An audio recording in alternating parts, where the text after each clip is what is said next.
We start with breaking news out of Puyallup. Police have confirmed an officer shot a suspect during a domestic violence call tonight. We want to get right out to King 5's Jim Nelson, who's live on the scene. Jim, what can you tell us about this? Yeah, Madeline, what you see behind me is kind of the staging area here. This will be investigated by an outside agency because it is an officer-involved shooting, and some of those investigators have just arrived on the scene here in the 1600 block of 4th Street. As you mentioned, a very residential area about a mile and a half to 2 miles northwest of the Puyallup Fairgrounds.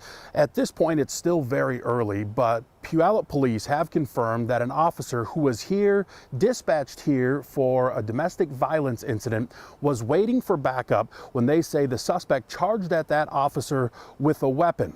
We're told by a spokesperson for the Puyallup Police Department that the officer gave multiple commands to the suspect to stop, and when they did not, the officer fired his gun.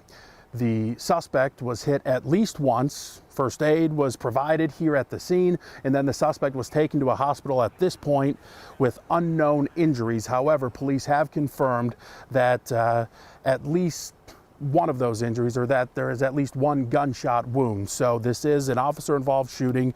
The Pierce County Force Investigation Team will take over at this point, and we've seen some of those independent investigators arrive here within the last 30 or so minutes.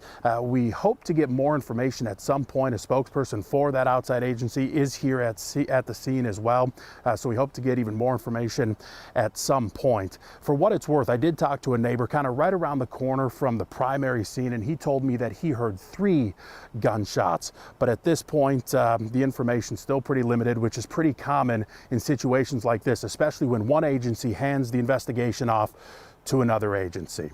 That's it for now. Again, hopefully we'll check back with more information in just a short time. Live in Puyallup, Jim Nelson, King 5 News.